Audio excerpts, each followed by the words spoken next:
गजानन पद्मार्कं गजाननमहर्निशम् अनेकदं तं भक्तानाम् एकदन्तमुपास्महे। गुरुर्ब्रह्मा गुरुर्विष्णुः गुरुर्देवो महेश्वरः गुरुः साक्षात् परं ब्रह्म तस्मै श्रीगुरवे नमः। वागर्थाविव सम्पृक्तौ वागर्थप्रतिपत्तये जगतः पितरौ वन्दे पार्वती परमेश्वरौ। रामभद्रमहेश्वास रघुवीरनृपोत्तमा भो देशास्यान्तकास्माकं रक्षां देहि श्रियञ्चते। షోడశదిన సుందరకాండ పారాయణంలో భాగంగా 8వ రోజైనటువంటి ఈరోజు ఒక సర్గ పారాయణం చేసుకుందాం. 32వ సర్గ పారాయణం చేసుకుందాం. అథ శ్రీమద్ రామాయణే ఆదికావ్యే సుందరకాండే 32 సర్గః.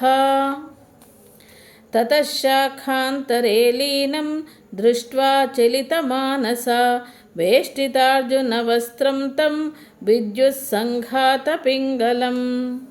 సా దదర్శ కపిం తత్ర ప్రసృతం ప్రియవాదినం ఫుల్లాశోకోత్కరాభాసం తప్తచామీకరే క్షణం. మైథిలీ చింతయామాస విస్మయం పరమం గతా అహో భీమమిదం రూపం వానరస్య దురాసదం. దుర్నిరీక్షమితి జ్ఞాత్వా పునరేవ ముమోహసా విలలాపభృశం సీతా కరుణం భయమోహితా.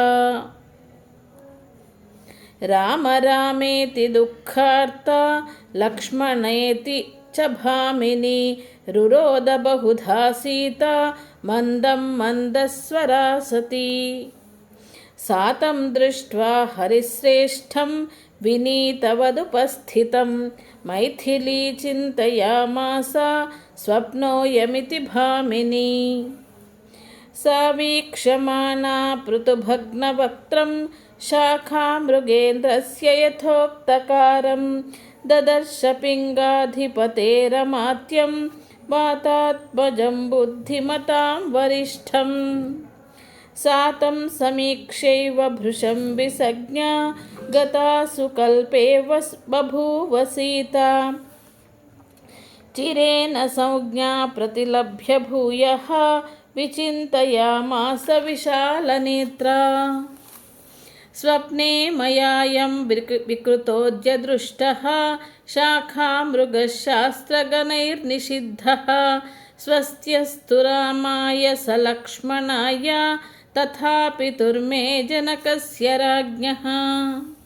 స్వప్నోపి నాయం నహి మేస్తి నిద్రా శోకేన దుఃఖేన చ పీడితాయాః సుఖం హి మే నాస్తి యతోస్మి హీనా తేనేందుపూర్ణప్రతిమాననేన.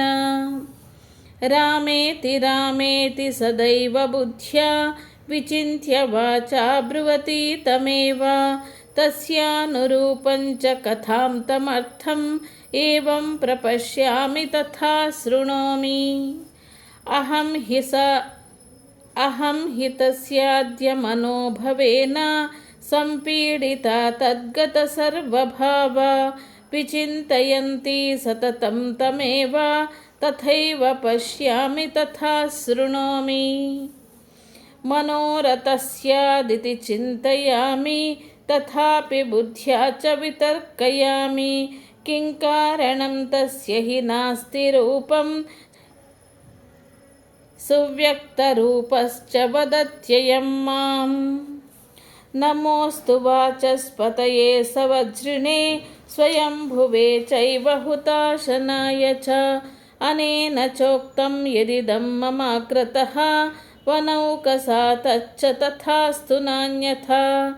ఇత్యార్షే శ్రీమద్ రామాయణే వాల్మీకీయే ఆదికావ్యే సుందరకాండే 32 సర్గః.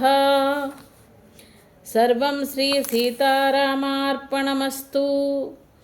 నా ఈ సుందరకాండలోని అన్ని సరుకులు కూడా వినాలనుకుంటే లైక్ చేయండి, షేర్ చేయండి, సబ్స్క్రైబ్ చేయండి. అలాగే మీ అమూల్యమైనటువంటి అభిప్రాయాలని కామెంట్ ద్వారా తెలియచేయండి. శ్రీరామాయ నమః.